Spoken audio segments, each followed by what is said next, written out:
de footballeuse iranienne qui a maintenant quitté Qui est encore en chemin l'Australie. vers l'Iran, effectivement. Voilà, mais on s'intéresse aujourd'hui au sort de l'équipe masculine qui est censée jouer le mondial cet été.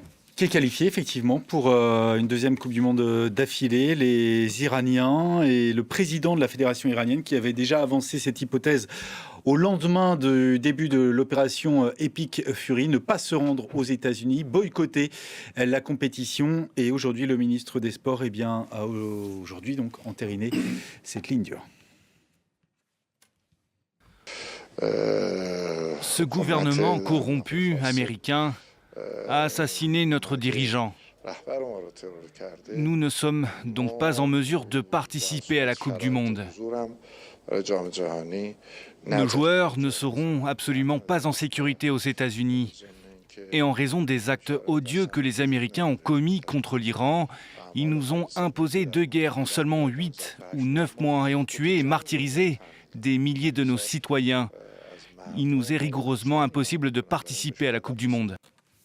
Voilà, donc premier argument, ne pas se rendre chez l'agresseur, même pour une compétition internationale, qui exposera cette sélection à des sanctions futures. Et même si Gianni Infantino, le patron de la FIFA, a rappelé hier qu'il s'était entretenu avec Donald Trump, qui considère que l'équipe d'Iran est toujours la bienvenue aux États-Unis cet été. Le deuxième argument, et il y a aussi, on ne peut pas l'omettre, la volonté pour le régime iranien de ne pas répéter ce qui s'est produit avec les joueuses iraniennes lors de la Coupe d'Asie, un hymne qu'elles n'avaient pas chanté lors de leur entrée en lice. 6 d'entre elles ont fui la sélection et demandé l'asile à l'Australie.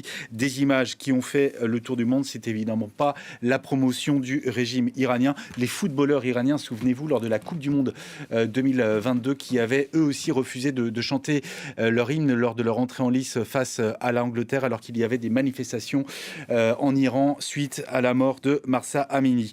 Un vrai casse-tête en tout cas, Elisabeth, pour cette FIFA. En cas de forfait officiel de l'Iran, c'est la Confédération asiatique de football qui va donc proposer un successeur. 2 noms se détachent, l'Irak et les Émirats arabes unis.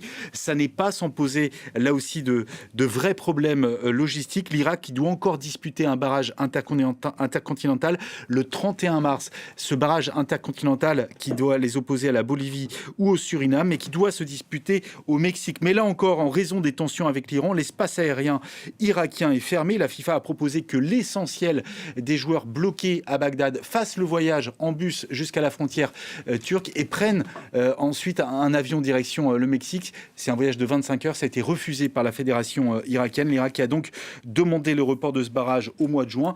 Même si dans les jours qui viennent, la FIFA entérine le forfait de l'Iran, l'Irak qui pourrait bien être qualifié directement sans avoir besoin de passer par la case barrage. Et du coup, bien ce scénario ouvrirait la voie aux Émirats arabes unis, finalistes des barrages asiatiques face à l'Irak et qui pourrait récupérer la place donc des Irakiens pour les barrages intercontinentaux. J'espère avoir été assez clair. C'est un jeu de chaises musicales, si on peut parler de jeu, évidemment, dans ce contexte-là. Mais comment un conflit peut s'immiscer aussi dans Bien un rendez-vous international tel que le mondial de foot. Vous restez avec nous, on va revenir dans un instant sur cette première adresse au peuple iranien, celle du guide suprême Mojtaba Ramenei, qui appelle à maintenir fermé le détroit d'Ormuz. Nous devons utiliser ce passage hautement stratégique comme un levier, un moyen de pression. Restez avec moi tout de suite.